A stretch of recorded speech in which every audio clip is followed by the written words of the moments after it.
नमस्कार, ग्लोबल न्यूजमा स्वागत छ। म सुनिता बास्कोटा। नमस्कार, म कैलाश कठायत। सुरुमा हेडलाइन्स।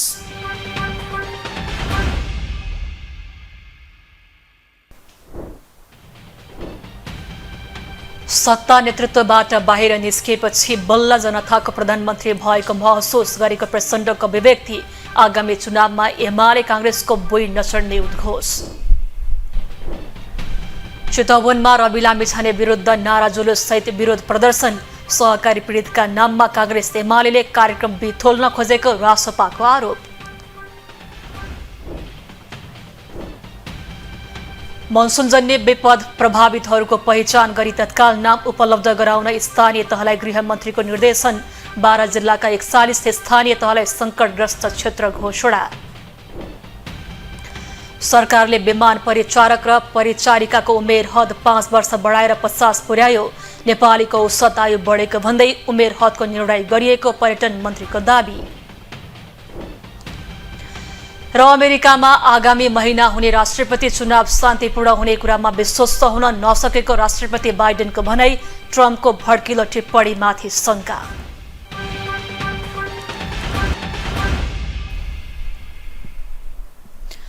ग्लोबल न्यूज अब विस्तारमा।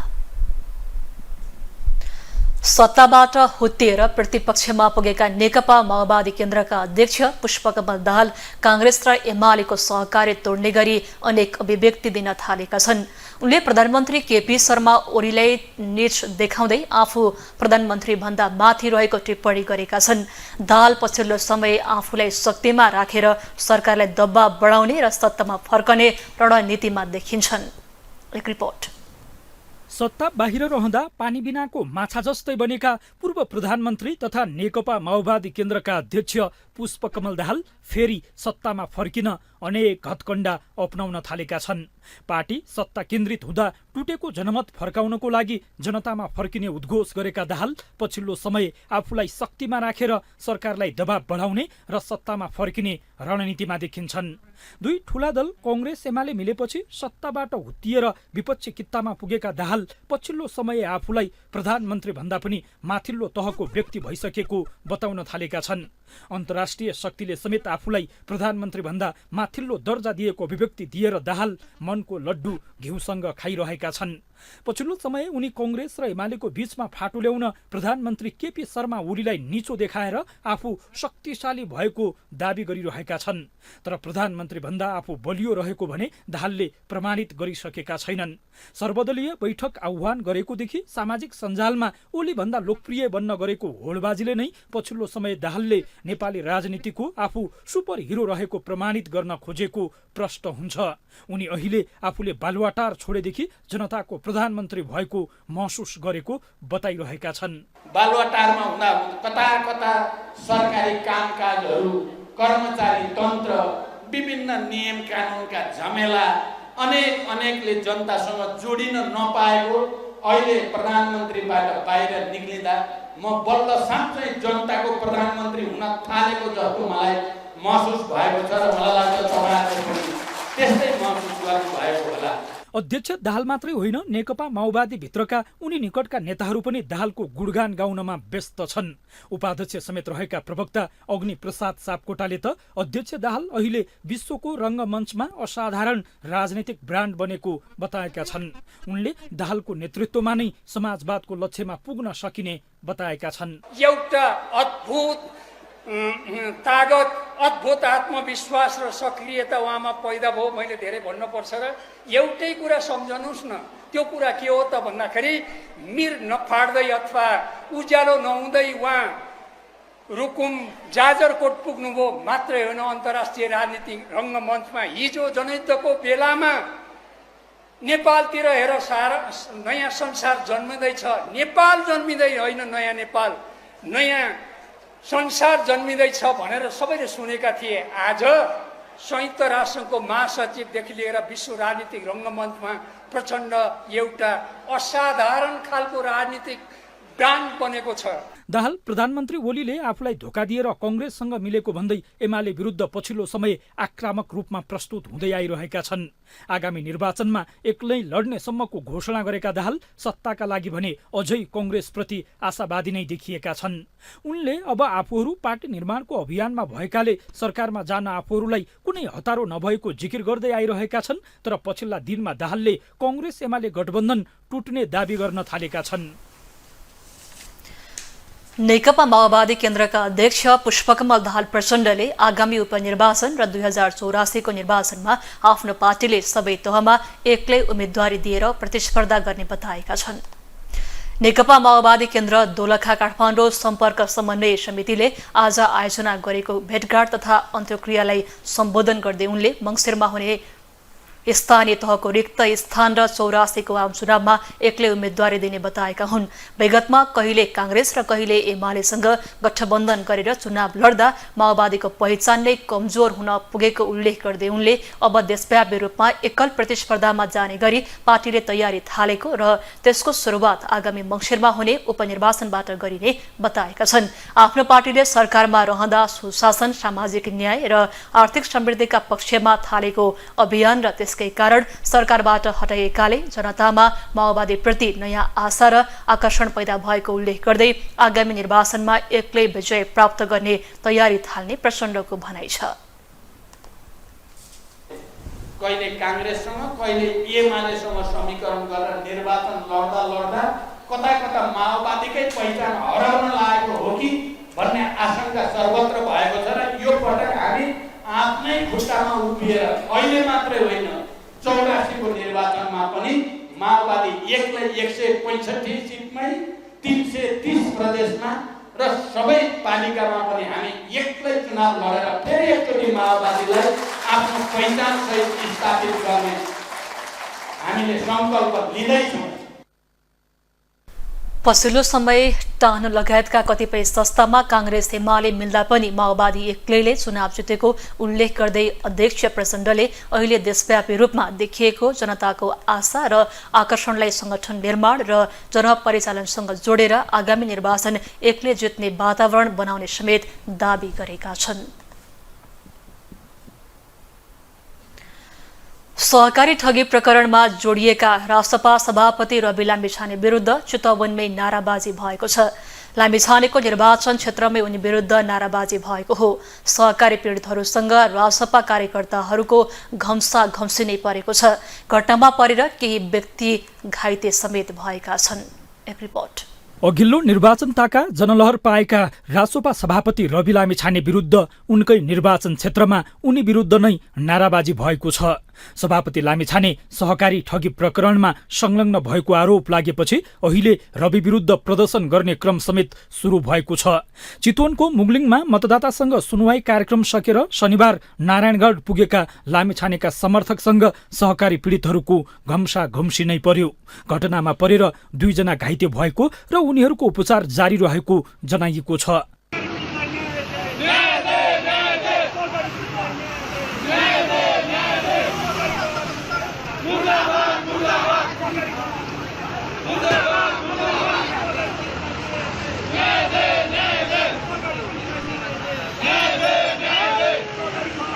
नारायणगढको नारायणी कला मन्दिरमा भएको राष्ट्रिय स्वतन्त्र पार्टीको भेलामा पार्टी सभापति एवं पूर्व गृहमन्त्री रवि लामिछानेसँग कुरा राख्न गएका चितवनका सहकारी पीडित र लामिछानेका समर्थक बीच घम्सी परेको हो। यसै क्षेत्रका माननीय सांसद रवि लामिछानेज्यूको कार्यक्रम यहाँ भएको हुनाले शान्तिपूर्ण तरिकाले हामीले चाहिँ 24 कोठीबाट चाहिँ कार्यक्रम सुरु गरेर उहाँलाई सम्भवतः भ्याएसम्म हामीले ज्ञापन पत्र नै दिउँ अथवा भेटेरै कुरा गरौँ। तपाईँको 65 करोड गोर्खा मिडियामा गएको विषयवस्तु के हो, अब त्यसको 15% तपाईँ भागीदार हुने कि नहुने भन्ने कुराहरू नै हामीले सोध्नको लागि शान्तिपूर्वक रूपले हामी आउँदै थियौँ। आउने चारैतिरबाट चाहिँ ढुङ्गाको एट्याक पहिला सुरु भित्रबाटै साथीहरूलाई बाहिर पस्ने हामी पीडितमाथि नै पनि ठुलो ढुङ्गा र पानीको बोतलको एट्याक भएको छ र त्यसको म घोर भर्त्सना गर्न चाहन्छु। र राष्ट्रिय स्वतन्त्र पार्टी जान्नेलाई छान्ने पार्टी भनेर भनिएको थियो। आज यसरी चाहिँ पीडितहरूमाथि ढुङ्गा वर्षाएको हुनाले यो गर्न खोजेको के हो, यो पीडितलाई न्याय दिने हो कि उहाँहरूले चाहिँ अब यो अराजक राजनीति गर्न खोज्नु भएको हो कि यो के हो, यो चाहिँ अब अब उहाँहरूले भन्ने कुरो भयो म यसको चाहिँ एउटा सहकारी पीडितको संयोजक र सहकारी पीडितको हैसियतले मैले यसको घोर भर्त्सना गर्न चाहन्छु। यता रासोपाले भने सांसद रवि लामिछानेले भरतपुरमा आयोजना गरेको चितवनवासीसँग भेटघाट कार्यक्रम कांग्रेस र एमालेका कार्यकर्ताले बिथोल्न खोजेको आरोप लगाएको छ। लामिछानेको नारायणगढमा भएको सार्वजनिक कार्यक्रममा आफ्ना कुरा राख्न भनेर सहकारी पीडितहरू गएका थिए। उनीहरूलाई गेटभित्र पस्न नदिएपछि जबरजस्ती भित्र गएर आफ्नो कुरा राख्ने कोसिस गरेका थिए, तर भित्रैबाट ढुङ्गा र पानीको बोतल हानिएको थियो। त्यसपछि बाहिरबाट पनि सहकारी पीडितले ढुङ्गा हान्दा प्रहरीलाई अवस्था नियन्त्रण गर्न केही बेर अप्ठ्यारो समेत परेको थियो, जसलाई रासोपाले भने षड्यन्त्र रहेको आरोप लगाएको छ। यसअघि सहकारी पीडितहरूले शुक्रबार मुगलिनमा समेत प्रदर्शन गरेका थिए। यसअघि रविलाई पोखरामा खोया प्रहार भएको थियो। कुनै बेला सर्वप्रिय बनेका लामिछाने सहकारी प्रकरणमा मुछिएपछि भने उनी विरुद्ध माहौल बन्न थालेको छ। चितवनका जनताको मत 2 पटक लिन सफल भएका लामिछाने विरुद्ध चितवनमै प्रदर्शन सुरु हुँदा रासोपाले भने कांग्रेस एमालेका कार्यकर्ताहरूले कार्यक्रम बिथोल्न खोजेको आरोप लगाएका छन्। गृहमन्त्री रमेश लेखकले मनसुन जन्य विपद प्रभावितहरूको पहिचान गरी सरकारलाई तत्काल नाम उपलब्ध गराउन स्थानीय तहलाई निर्देशन दिएका छन्। शनिबार मन्त्रालयमा 30 दिनदेखि अनसनरत दीपक सिलवालको माग सम्बोधन गर्दै आमरण अनसन तोडिसकेपछि बोल्दै गृहमन्त्री लेखकले स्थानीय तहले विपद प्रभावितहरूको नाम पहिचान गरेर पठाएको 3 दिनभित्रै अस्थायी आवास बनाउनका लागि रकम उपलब्ध गराउने बताएका हुन्।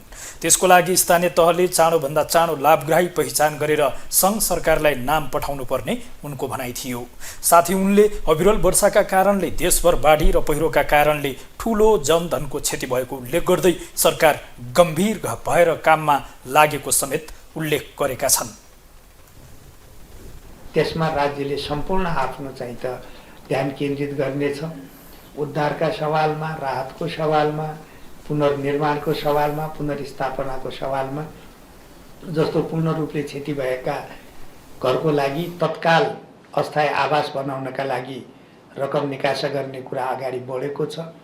म सबै स्थानीय पालिकाहरूलाई पनि के आग्रह गर्न चाहन्छु भने स्थानीय तहलाई चाँडोभन्दा चाँडो चाहिँ त लाभग्राही पहिचान गरेर पठाइदियो भने हामी पहिचान भएर आएको 3 दिनभित्र हामी अस्थायी आवास बनाउनका लागि रकम उपलब्ध गराउन सक्छौँ।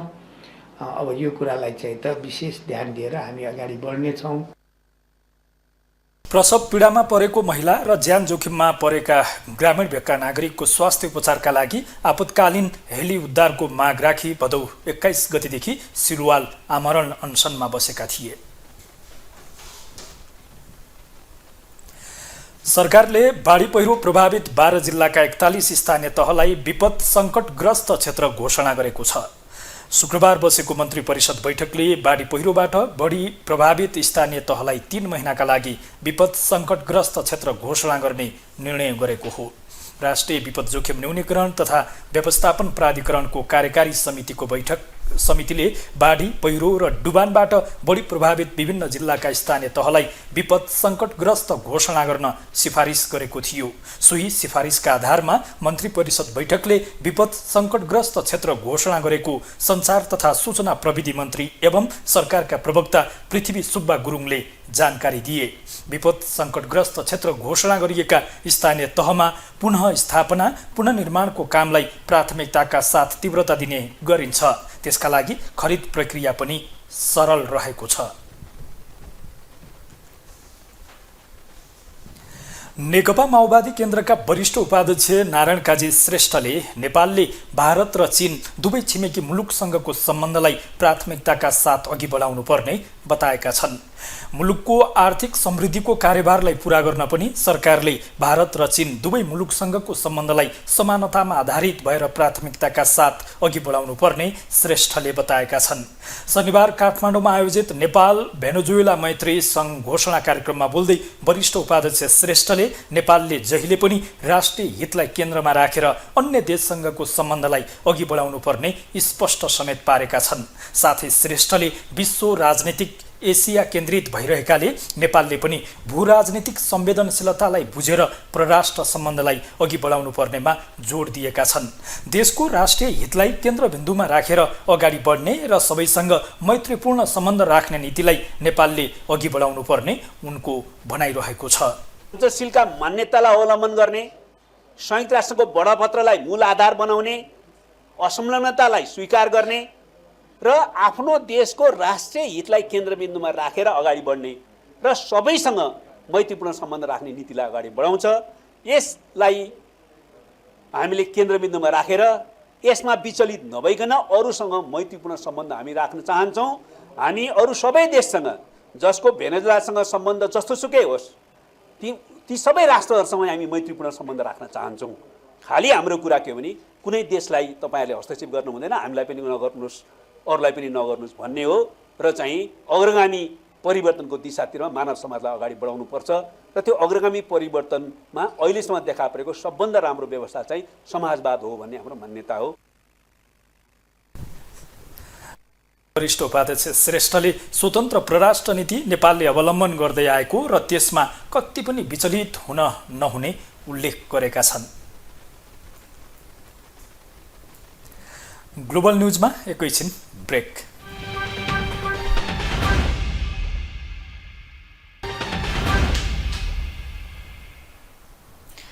ब्रेकपछि स्वागत छ। अब बाँकी न्युज। असोज 11 गतेदेखि 3 दिनसम्म परेको वर्षाले देशैभरका सडक अवरुद्ध भएका छन्। वर्षाका कारण सडक र पुल भत्किँदा सवारी साधनको आवागमन समेत अवरुद्ध भएको हो। पहिरोले बेपी राजमार्ग, पूर्व पश्चिम राजमार्ग, मदन भण्डारी लगायतका मुख्य राजमार्ग पूर्ण रूपमा अवरुद्ध भएका हुन्। काभ्रे पलाञ्चोकको विभिन्न स्थानहरूमा रोशी खोलाले सडक कटान गरेका कारण बेपी राजमार्ग केही दिन अगाडिबाट पूर्ण रूपमा अवरुद्ध भएको छ। एक रिपोर्ट। गत बिहिबार रातिदेखि शनिबारसम्म परेको अविरल वर्षाले देशभरका सडक अवरुद्ध भएका छन्। वर्षाका कारण आएको बाढी पहिरोले सबैभन्दा बढी क्षति बिपी राजमार्गमा गरेको छ। विभिन्न स्थानमा गएको बाढी पहिरोले सडक र पुल भत्किँदा सवारी आवागमन ठप्प भएको छ।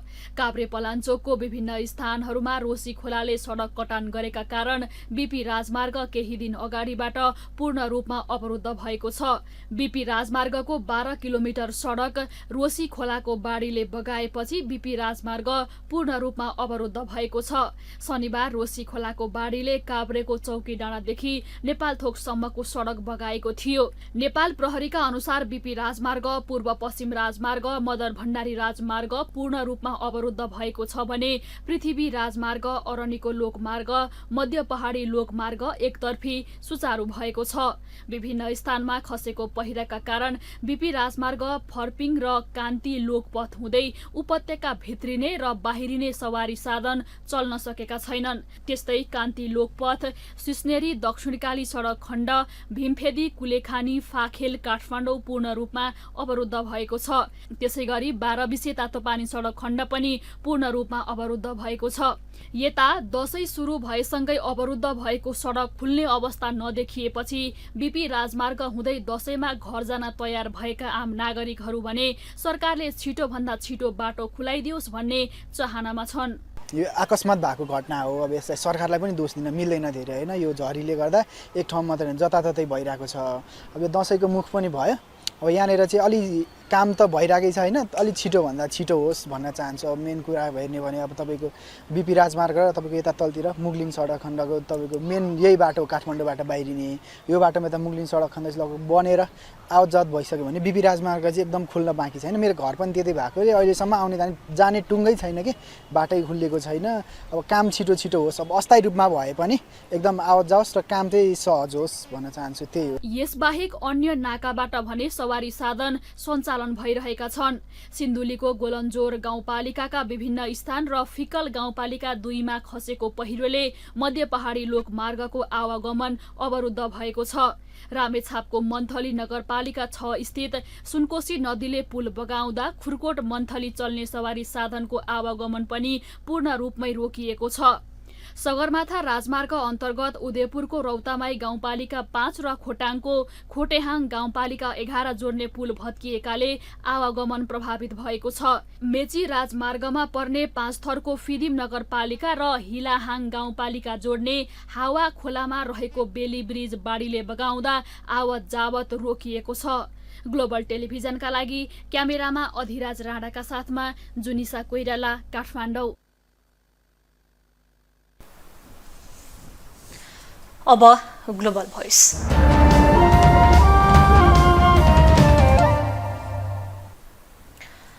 असोज 11 र 12 गते परेको अविरल वर्षा र त्यसपछि आएको बाढी पहिरोको कहर अझै सकिएको छैन। पीडितहरूले राहत नपाएको गुनासो गरिरहेका छन् भने मुख्य राजमार्गहरू पनि सहज रूपमा सञ्चालनमा आउन सकेका छैनन्।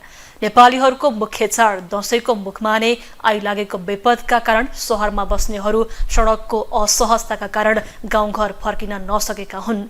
यस्तै विषयमा केन्द्रित रहेर ग्लोबल भोइसमा आज हामीले सर्वसाधारणलाई सोधेका छौं, देशैभर अवरुद्ध भएका सडक छिटो खोलाउन के गर्नु पर्ला?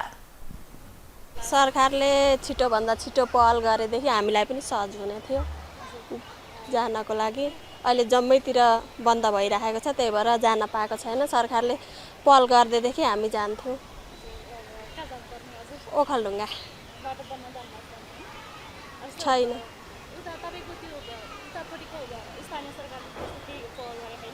केही छैन अहिलेसम्म चाहिँ। अब पछिको लागि चाहिँ के हुन्छ थाहा छैन। अहिले चाहिँ घुमेर उता चरीकोट दोलखा हुँदै चाहिँ चलेको छ कि भन्ने सुने हो, त्यही पनि थाहा छैन। सरकारले अलि धेरै बजेट गरेर राम्रो बाटो खोलाउने, हाम्रो पनि गाउँ जाने यति धोको थिएन। अब बाटो बन्द छ, अहिलेसम्म बनाउन सकेको छैन, घुमेर जान पनि स्थिति छैन। अनि पैसाको यस्तो महँगी छ, अलि ड्राइभरहरूले सरकारले पनि त महँगी अलि घटाएर घुमेर जाने बाटोमा यतैबाट मिलाइदिए, बाटो खोलाइदिए हामी पनि जाने सक्छ। अब नगई नभएको छ दसैँमा होइन, जानुपर्ने। अब खोइ अहिलेसम्म गर्न सकेको छैन सरकारले। अब गर्नुभएछ भने जाने भन्ने। सबै जनता, सरकार सबैजना मिलेर दैवी प्रकोप हो यो, धेरै वर्षपछि भएको भनेर हामीले सुनेका छौँ।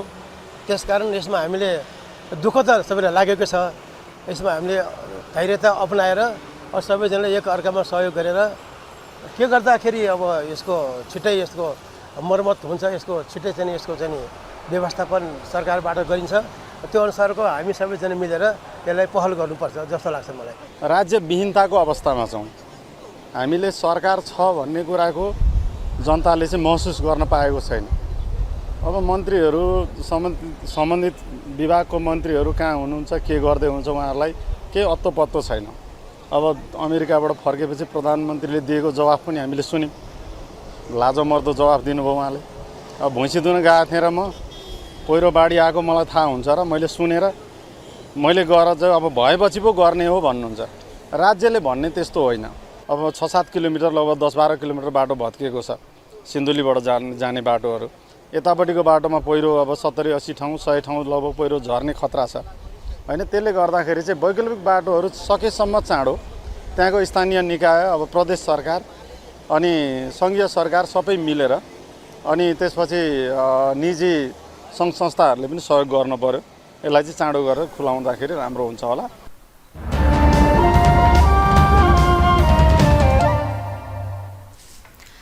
सरकारले विमान परिचारक परिचारिकाको 45 वर्षे उमेर हदलाई 50 वर्ष पुर्याउने भएको छ। शनिबार 45 वर्षीय उमेर हद हटाउन माग गर्दै आन्दोलनरत क्याबिन क्रू सदस्यहरूसँग छलफलपछि संस्कृति पर्यटन तथा नागरिक उड्डयन मन्त्री बद्रीप्रसाद पाण्डेले निगमलाई 45 वर्षको उमेर हदलाई 50 बनाएर अघि बढ्न निर्देशन दिएका हुन्। बैठकपछि सञ्चारकर्मीहरूसँग कुराकानी गर्दै मन्त्री पाण्डेले क्याबिन क्रू मेम्बरहरूले आफूहरूमाथि भेदभाव भएको, आफूहरूलाई विभिन्न सेवा सुविधाबाट वञ्चित गरिएको, आफूहरूको सुनवाई नभएको विषय राखेकोमा सरकारले गम्भीरतापूर्वक लिएर समस्या समाधान गरेका बताएका छन्। अदालतमा रहेको मुद्दाका बारेमा महान्यायाधिवक्ता कार्यालयसँग राय लिएर अघि बढ्ने निष्कर्ष बैठकले निकालेको उनको भनाइ छ। साथै मन्त्री पाण्डेले नेपालका सन्दर्भमा अहिले औसत आयु बढेको र विभिन्न अनुभव साथै तालिममा गरिएको लगानीलाई हेर्दा पनि उमेर हद 50 वर्ष पुर्याउँदा फाइदा हुने बताएका छन्। 45 वर्षको उमेर हदलाई 50 पुर्याउने कुरामा पनि त्यो प्रक्रिया अगाडि बढाउने भन्ने पनि हामीले एउटा निष्कर्ष र निचोडमा हामी पुगेका छौँ। त्यो गर्नुहोस् भनेर निगमको व्यवस्थापनलाई भनेका छौँ र यति भइसकेपछि उहाँहरू जो आन्दोलन गरिरहनु भएको थियो र हामी जाँदैनौँ, अहिले चाहिँ हामी काम गर्न सक्दैनौँ भनेर हडतालको लगभग अवस्थामा हुनुहुन्थ्यो। उहाँहरूले सबै प्रकारका चाहिँ आन्दोलनका कार्यक्रम स्थगित गर्ने, हडताल स्थगित गर्ने र आफ्नो काममा सुचारू ढङ्गले निरन्तर ढङ्गले उत्साहित भएर चाहिँ सहभागी हुने, आफ्नो काम चाहिँ कर्तव्यमा चाहिँ खट्ने, ड्युटीमा खट्ने कुरामा उहाँहरूले प्रतिबद्धता व्यक्त गरेपछि यो अहिलेलाई यो समस्या चाहिँ सम्पूर्ण रूपमा हल भएको छ। क्याबिन क्रूको हडतालका कारण नेपाल वायु सेवा निगमको शुक्रबार राति 11:30 बजे काठमाडौँको दुवै उडान रद्द भएको थियो, जसका कारण 328 यात्रु अलपत्र परेका थिए। निगममा कार्यरत परिचारिका परिचारकहरूको संस्था नेपाल वायु सेवा क्याबिन क्रू संघले 45 वर्षपछि अनिवार्य अवकाशमा जाने नियम सेवा सुविधामा विभेद भएको भनी 2080 पुसमा सर्वोच्च अदालतमा रिट निवेदन दिएका थिए। उक्त मुद्दाको किनारा भनी लागेको छैन। निगमले 45 वर्ष उमेर पुगेका क्याबिन क्रूको करार नवीकरण नगरेपछि असोज 16 यता उनीहरू पुनः आन्दोलनमा थिए।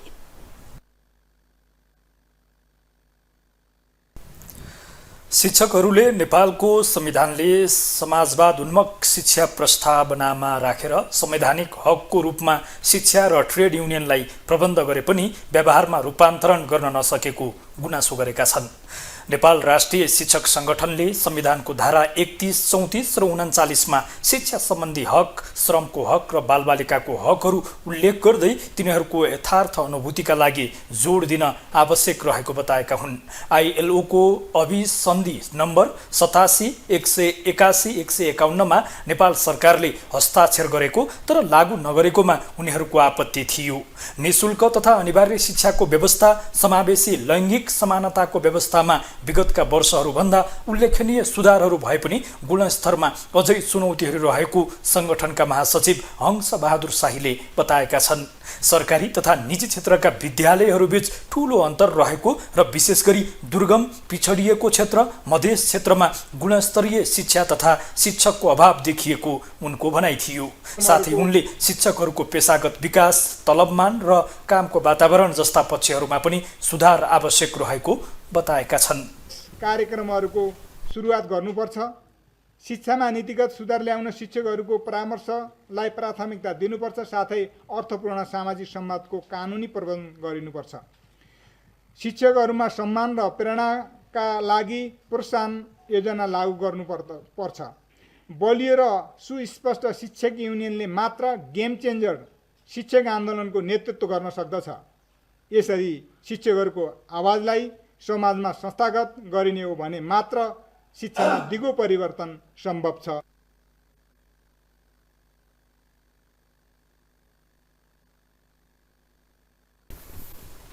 संगठनले नेपालमा शिक्षाको गुणस्तर सुधार गर्न शिक्षकहरूको आवाजलाई सुन्ने, तिनलाई उचित मूल्याङ्कन गर्ने र शिक्षामा तिनको भूमिका सशक्त पार्न आवश्यक रहेको जनाएको छ।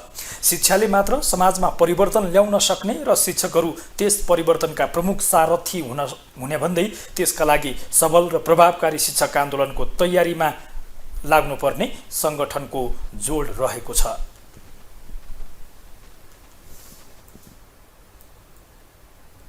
आत्मनिर्भरतर्फ उन्मुख नेपाली जुत्ता चप्पलले बजारमा पछिल्लो समय वर्चस्व कायम गर्न थालेको छ। नेपाली जुत्ता चप्पल उद्योगसँग वार्षिक करिब 16 करोड जोडी जुत्ता चप्पल उत्पादन गर्ने क्षमता छ। नेपाली बजारमा उपभोक्ताको वार्षिक जुत्ता चप्पलको माग 10 करोड रहेको छ, जुन नेपाली उद्योगहरूले 80% हिस्सा ओगटेको छ। साथै पछिल्लो समय नेपाली बजारमा जुत्ता चप्पलको माग वृद्धि हुँदै गएको छ। एक रिपोर्ट। नेपाली बजारमा जुत्ता चप्पलको माग बढ्न थालेको छ।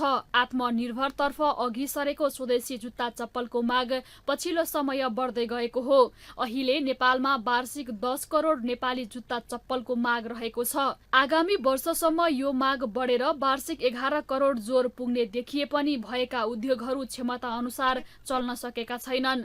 स्वदेशी उद्योगहरू मुलुकमा रहेको जुत्ता चप्पलको माग धान्दै निर्यात गरी विदेशी मुद्रा आर्जन गर्न सक्ने अवस्थामा पुगेका छन्।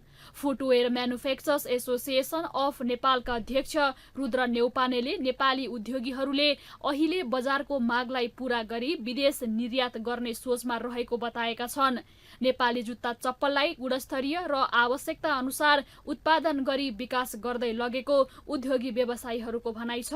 1.5% जस्तो 100 जोडी उपभोक्ताको माग छ भनेदेखि 200 जोडी क्षमता हो। हामी 14 करोड जोडी जुत्ता चप्पल उत्पादन गर्ने क्षमता लिएर बसेका छौँ। 10 करोड जोडी जुत्ता चप्पलको खपत हुँदाखेरि पुरै 100% हामीले सप्लाई गऱ्यो भने नि गर्न सक्छौँ। अनि अर्को पछिल्लो चरणमा बरु हामी त अर्को रिस्क देखिरहेका छौँ न, सिमेन्ट फ्याक्ट्री पो हुने हो कि जुत्ता उद्योगहरू पनि भने ओभर कम्पिटिसन हुने हो कि। एकदम धेरै कम्पिटिसन, एक उत्पादन क्वालिटीका हिसाबले, क्वान्टिटीका हिसाबले, फेसनका हिसाबले, डिजाइन मोडल भेराइटीका हिसाबले कहाँनेरि इरर छ, कहाँनेरि भ्याकुम छ, कहाँनेरि खाली छ, के बनाउँदा हुन्छ। उद्योगी व्यवसायी त 24 घण्टा मेहनत गरेर लागिरहनु भएको छ। नेपाली जुत्ताको सेक्टरमा सप्लाईका हिसाबले ढुक्कसँग क्वालिटी र क्वान्टिटी फेसन सहितका सबै कुरा दिन हामी तयार छौँ, तत्पर छौँ र सम्भावना छैन भन्ने कुरा त सोच्नु नै हुँदैन। यता दशैंको समयमा जुत्ता चप्पल धेरै बिक्री हुने गरेको भए पनि यो वर्ष आर्थिक मन्दी र पछिल्लो बाढी पहिरोका कारण व्यापारमा कमी आउने देखिएको छ। नेपालमा 10 करोड जुत्ताको माग भए पनि दशैंको समयमा मात्रै 4 करोड जुत्ता खपत हुने जुत्ता चप्पल उद्योगी सुरज बन्जाडे बताउँछन्। पछिल्लो समय नेपाली फुटवेयर क्षेत्र राम्रो हुँदै गएको जानकारी दिएका बन्जाडेले उद्योगीहरूले उत्पादन गरेको जुत्ता चप्पलहरू नेपाली नागरिकलाई पुर्याएर विदेशमा निर्याततर्फ पनि व्यवसायीहरूको ध्यान केन्द्रित भएको उल्लेख गरेका छन्। पैठारी होइन कि हामीलाई आयातमा पनि कुनै पनि कुराको गुणस्तर नाप्नुपर्ने, गुणस्तर हेर्नुपर्ने भन्ने कुरा कुनै केही पनि छैन। यहाँ जे पनि आउँछ त्यहाँ अब डम्पिङ भएको सामान पनि आउँछ, तर यहाँबाट जाँदा विभिन्न कुराहरू राखेर एउटा इन्डियाले चाहिँ एउटा त्यहाँको एउटा जुन हुन्छ एउटा त्यो क्वालिटीलाई त्यो पास नगरी जान दिँदैन भन्ने छ, जुन असमान छ। त्यसले गर्दाखेरि पनि हामीहरूलाई गाह्रो छ, तर हामीले त्यसका बावजुद पनि कोसिस गर्दैछौँ। अब हाम्रो फोकस भनेको एक्सपोर्ट हो। नेपाली उत्पादनमा त हामी लगभग हजुरको 65% पहिला थियो, अब लगभग एराउन्ड नेपाली उत्पादन चाहिँ 80% चाहिँ अब नेपाली उत्पादनै कन्ज्युम छ अहिले। नेपाली जुत्ता चप्पलका करिब 2000 बढी उद्योग छन्। नेपाल जुत्ता उत्पादन सङ्घका जुत्ता चप्पल उद्योगमा 30 अर्ब रुपैयाँ भन्दा धेरै लगानी छ। उद्योगहरूले वार्षिक 35 अर्ब रुपैयाँ भन्दा बढीको बराबरको कारोबार गर्ने गरेका छन्। वार्षिक कारोबारको हिसाबले दशैंमा 40% व्यापार हुने हुँदा करिब 14 अर्ब रुपैयाँको कारोबार दशैंको समयमा गर्ने गरेको व्यापारीहरूको भनाइ छ। ग्लोबल टेलिभिजनका लागि जुनिसा कोइराला, काठमाडौँ।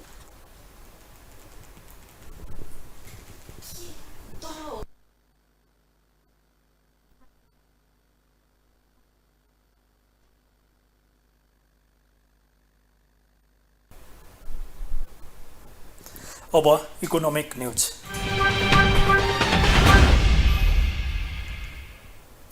लुम्बिनी प्रदेशका मुख्यमन्त्री चेतनारायण आचार्यले लगानी मैत्री वातावरण निर्माण गर्ने जिम्मेवारी सरकारले लिने बताएका छन्। रूपन्देही उद्योग वाणिज्य सङ्घको 46औं वार्षिक साधारण सभालाई बुटवलमा सम्बोधन गर्दै उनले लगानी मैत्री वातावरण बनाउने काम सरकारले लिने बताएका हुन्। 3 तहकै सरकारले लगानीको वातावरण बनाउन उच्च प्राथमिकता दिनुपर्ने बताएका उनले प्रदेश सरकारले अगाडि बढाएका औद्योगिक क्षेत्रको विकासका लागि योजनाबद्ध काम हुने समेत स्पष्ट पारेका छन्। लुम्बिनी प्रदेश सरकारले तराईका केही जिल्लामा औद्योगिक क्षेत्र बनाउने निर्णयलाई कार्यान्वयन गर्ने गरी काम अघि बढ्ने जानकारी दिँदै उनले उद्योगी व्यवसायको उत्साहसँग प्रदेशको समग्र विकासको सम्बन्ध जोडिएको समेत बताएका छन्। प्रदेश सरकारले बनाएका कानुनबाट उद्योग र व्यवसायका क्षेत्रमा काम गर्ने सन्दर्भमा कुनै समस्या परेको भए त्यसलाई सहजीकरण गरेर त्यो कानुनलाई संशोधन गरेर उद्योग मैत्री बनाउनको निमित्त प्रदेश सरकार तयार रहेको मुख्यमन्त्री आचार्यको भनाइ छ। यो साता शेयर बजारको परिसूचक नेप्से 110.73 अङ्कबाट बढेर 2597.49 बिन्दुमा पुगेको छ। यस साता 4 कारोबारको दिनका लागि खुलेको बजारमा 2 कारोबारको दिन नेप्से बढेको थियो भने 2 कारोबारको दिन नेप्से घटेको थियो। एक रिपोर्ट। यस साता नेप्से परिसूचक करिब 4.5% बढेर बन्द भएको छ। गत साता 2486.76 बिन्दुमा बन्द भएको नेप्से यस साता 4.47% अर्थात् 110.73 अङ्क बढेर 2597.49 बिन्दुमा पुगेको छ। यस साता 4 कारोबार दिनका लागि खुलेको बजारमा 2 कारोबारका दिन नेप्से बढेको थियो भने 2 कारोबारको दिन नेप्से घटेको थियो। यस साता सोमबार र मंगलबार नेप्से बढेको थियो भने आइतबार र बुधबार नेप्से घटेको थियो। नेप्सेसँगै यस साता दैनिक औसत कारोबार रकम पनि बढेको छ। गत साता दैनिक औसतमा 5 अर्ब 22 करोडको शेयर खरिद बिक्री भएको बजारमा यस साता दैनिक औसतमा 5 अर्ब 54 करोडको शेयर कारोबार भएको छ। गत साताको तुलनामा यस साताको दैनिक औसत कारोबार रकम 6.14% भएको हो। यस साता नेप्सेको कुल बजार पुँजीकरण पनि 4.5%ले बढेको छ। गत साताको अन्तिम कारोबारको दिन 39 खर्ब 56 अर्ब रुपैयाँ रहेको कुल बजार पुँजीकरण यस साता 1 खर्ब 76 अर्ब रुपैयाँले बढेर 41 खर्ब 30 अर्ब रुपैयाँ पुगेको छ। 13 उपसमूहमध्ये यस साता 12 उपसमूहको परिसूचक बढेको छ भने 1 उपसमूहको परिसूचक घटेको छ। यस साता वित्त उपसमूहको परिसूचक सर्वाधिक 14.13%ले बढेको छ। गत साता 2765.24 बिन्दुमा रहेको वित्त उपसमूहको परिसूचक यस साता 390.76 अङ्क बढेर 3156 बिन्दुमा पुगेको छ। यस साता अङ्कका आधारमा भने जीवन बीमा उपसमूहको परिसूचक सर्वाधिक 637.34 अङ्क बढेको छ। यस साता नेप्सेमा सूर्योदय बोमी लघुवित्त वित्तीय संस्थाको 12,82,108.54 कित्त बोनस शेयर नेप्सेमा सूचीकृत भएको छ। यस साता इस्टर्न हाइड्रो पावरको शेयर मूल्य सर्वाधिक 24.25%ले बढेको छ। गत साता 730 रुपैयाँमा अन्तिम कारोबार भएको यस कम्पनीको शेयर यस साता 909 रुपैयाँमा अन्तिम कारोबार भएको छ। यस्तै यस साता गुडविल फाइनान्सको शेयर मूल्य 22.32%ले बढेको छ भने कुमारी सबल योजनाको इकाइ मूल्य 21.5%ले बढेको छ। यस साता प्रभु सेलेक्ट फन्डको इकाइ मूल्य सर्वाधिक 11.86%ले घटेको छ। ढुवानी सवारी साधनको विस्तृत जानकारी राख्नका लागि लोड बोर्ड एप सञ्चालनमा आएको छ। लोडबोर्ड कम्पनीले एक कार्यक्रमबीच एपको शुभारम्भ गरेको हो। ढुवानी व्यवस्थापनका लागि कम्पनीले एप निर्माण गरेको कम्पनीका अध्यक्ष श्रीमान कार्कीले बताएका छन्। कम्पनीले 2 वर्षको मेहनतबाट निर्माण गरेको र शुक्रबारदेखि एपको सफ्ट लन्च गरेको उनको भनाइ छ। साथै उनले एपबाट व्यवसायी मालवाहक सवारी साधन धनी चालक सञ्चालक सहचालक तथा सरकारले समेत लाभ लिन सक्ने बताएका छन्। कम्पनीकी कर्मचारी रोशनी श्रेष्ठले कम्पनीले सरकारले स्थापना गरेको 18वटा तौल पुलमा एपको कनेक्सन जडान गरेको जानकारी समेत दिएकी छन्। एपले सवारी साधनको तत्कालको लोकेसन पत्ता लगाउने, सवारी साधनको ब्लूबुक, इन्सुरेन्स, रुट पर्मिटको अवधि सकिएको पनि नोटिफिकेसन पनि दिने उनको भनाइ छ। पुलहरू छन् तर त्यो गाडीले ओभरटर्न बोकेर हिँड्दाखेरि त्यो बाटोको आयु पुलको आयु चाँडै चाहिँ निस्किदिने हुनाले नेपाल सरकारले यसमा ठुलो घात परेको छ। आर्थिक कुराले भने अब यातायातमा चल्ने के भन्छ यात्रुहरूलाई पनि समस्या भएको छ, किनभने बिग्रेको बाटोमा हिँड्नु र राम्रो बाटोमा हिँड्नु फरक छ, त्यसको सेक्युरिटीको कुरा फरक छ। त्यस कारण यो सब कुरालाई समेट्ने गरिकन हामीले यो लोड बोर्डको एस बनाएका छौँ। यो एसले टोटल यो ढुवानी साधन ओसार पसार गर्ने सवारी साधनहरूको समस्या ग्रहण गरेर समाधान गर्ने गरिकन यसलाई तयार गरिएको छ। ड्राइभरको GPS location without investing in GPS, ड्राइभरको मोबाइल जीपीएस लोकेसनको बेसिसमा चाहिँ उहाँले आफ्नो भेहिकलको लोकेसनहरू प्राप्त गर्न सक्नुहुन्छ। त्यो सबै फिचर्सहरू चाहिँ हाम्रो एकदम सर्टमा भन्नुपर्दा उहाँ भेहिकल अनर्सहरूको साइडको भयो। त्यस्तै ड्राइभरहरूको साइडमा पनि उहाँहरूले चेक पोइन्टमा जाँदाखेरि डिजिटल लोडको स्लिप्सहरू पाउन सक्नुहुन्छ। अनि त्यसपछि उहाँहरूले आफ्नो अनरलाई चाहिँ एकदम exact information through the app दिन सक्नुहुन्छ। उक्त एपले सवारी साधनले कुनै चेक पोइन्ट छलेको छ भने त्यसको नोटिफिकेसन दिनुका साथै ट्रिप डिटेल र सवारी साधनको तत्कालको अवस्थाका बारेमा पनि जानकारी दिनेछ। अब स्पोर्ट्स न्यूज। आइकेओ कोक्युसिनकाई कराते डोजो नकिफोर्टले खेलाडीहरूलाई सम्मान गरेको छ। शनिबार विभिन्न विधातर्फ उत्कृष्ट अनुशासित खेलाडीहरूलाई सम्मान गर्नुका साथै प्रमाणपत्र र बेल्ट समेत वितरण गरिएको छ। एक रिपोर्ट। आइकेओ क्योकुसिनकाई कराते डोजो नकिफोर्ट 14 ललितपुरले विजयादशमीको अवसर पारेर खेलाडीहरूलाई सम्मान गरेको छ। शनिबार विभिन्न विधातर्फ उत्कृष्ट अनुशासित खेलाडीहरूलाई सम्मान गर्नुका साथै प्रमाणपत्र र बेल्ट समेत वितरण गरिएको छ। कार्यक्रममा बोल्दै बागमती प्रदेश सभाका सदस्य रामकृष्ण चित्रकारले खेलाडीहरूलाई उत्कृष्ट प्रशिक्षण प्राप्त गरेर राष्ट्रको नाम राख्न समेत आग्रह गरेका छन्।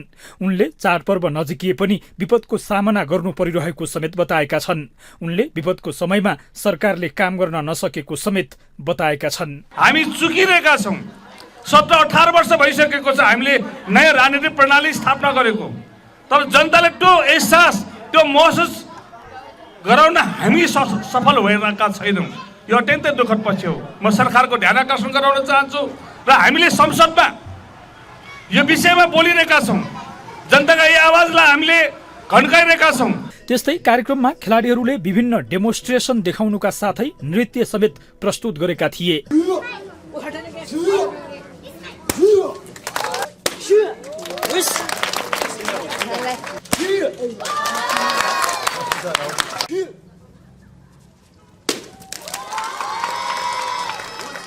यता आइकेओ क्योकुसिनकाई कराते डोजो प्रमुख समीर श्रेष्ठले खेलकुदमा कमाउने भन्दा पनि खेलाडीहरू बनाउनेमा आफूहरू लागेको बताए। त्यसैले हामी के भन्छौँ भन्दाखेरि खेलकुदमा कमाउने भन्दा पनि हामी खेलाडी बनाउनेतिर हामी आएका हौँ। त्यसैले तपाईँहरूको साथ सहयोग सबै भएमा अझ हामी अगाडि बढ्नेछौँ र हामीले चाहिँ नि यो खेललाई माथि उठाउँछौँ। अहिले हाम्रो यो आइकेओ क्योकुसिनकाई कराते भनेको स्विडेनबाट आएको।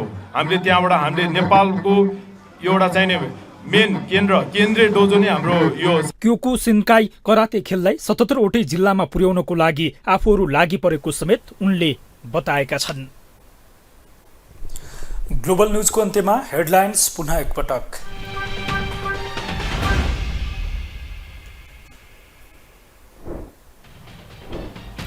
सत्ता नेतृत्वबाट बाहिर निस्किएपछि बल्ल जनताको प्रधानमन्त्री भएको महसुस गरेको प्रचण्डको अभिव्यक्ति। आगामी चुनावमा एमाले कांग्रेसको भुइँ नचढ्ने उद्घोष। चितवनमा रवि लामिछाने विरुद्ध नारा जुलुससहित विरोध प्रदर्शन। सहकारी पीडितका नाममा कांग्रेस एमाले कार्यक्रम बिथोल्न खोजेको रासोपाको आरोप। मनसुनजन्य विपद प्रभावितहरूको पहिचान गरी तत्काल नाम उपलब्ध गराउन स्थानीय तहलाई गृहमन्त्रीको निर्देशन। 12 जिल्लाका 41 स्थानीय तहलाई सङ्कटग्रस्त क्षेत्र घोषणा। सरकारले विमान परिचालक र परिचारिकाको उमेर हद 5 वर्ष बढाएर 50 वर्ष पुर्यायो। नेपालीको औसत आयु बढेको भन्दै उमेर हदको निर्णय गरिएको पर्यटन मन्त्रीको दाबी। र अमेरिकामा आगामी महिना हुने राष्ट्रपति चुनाव शान्तिपूर्ण हुने कुरामा विश्वस्त हुन नसकेको राष्ट्रपति बाइडेनको भनाई। ट्रम्पको भड्किल्लो टिप्पणीमाथि शङ्का।